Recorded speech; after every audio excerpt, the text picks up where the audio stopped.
Dalam hidup yang serba cepat ini, banyak orang hidup dengan kecemasan yang mereka kira normal. Mereka terus mengatur hal yang bahkan tidak pernah tunduk pada kendali manusia. Opini orang lain, waktu, hasil akhir, bahkan semua hal yang belum terjadi. Mereka capek, tapi tetap memaksa. Dan di titik tertentu, seseorang harus cukup jujur untuk bertanya, apa benar hidup ini bisa dikunci rapat hanya karena kita ingin aman? Disinilah kenyataan agak menampar. Sebagian besar beban emosional bukan muncul dari masalahnya, tapi dari kerasnya genggaman kita pada hal yang sebenarnya bukan milik kita untuk dikontrol. Begitu batas kendali mulai dipahami, rasa cemas perlahan retak. Bukan karena hidup jadi mudah, tapi karena kita akhirnya berhenti berperang dengan sesuatu yang tidak pernah bisa kita menangin.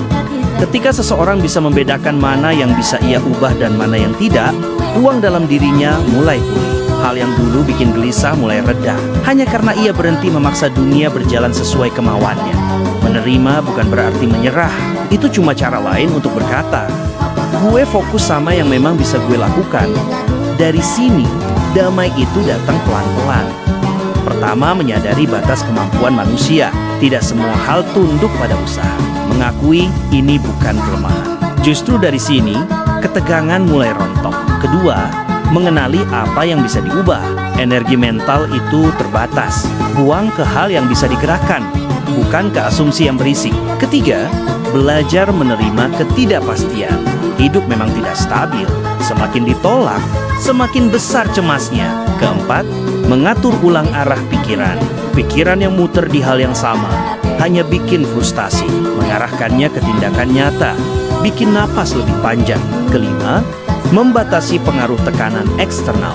Tidak semua tuntutan wajib dijawab. Tidak semua ekspektasi pantas dituruti. Keenam, mengatur ekspektasi.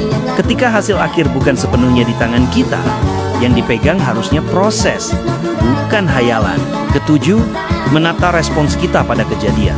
Dua orang bisa kena masalah yang sama, tapi yang beda itu cara mereka merespons. Kedelapan, menghargai upaya diri. Fokus ke usaha bikin batin lebih stabil daripada terpaku pada hasil yang kadang absurd. Kesembilan, mengakui bahwa waktu punya kuasanya sendiri.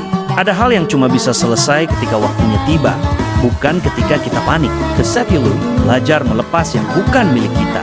Melepas, bukan kalah. Itu cuma tanda bahwa kita cukup dewasa untuk tidak ngotot di medan yang salah.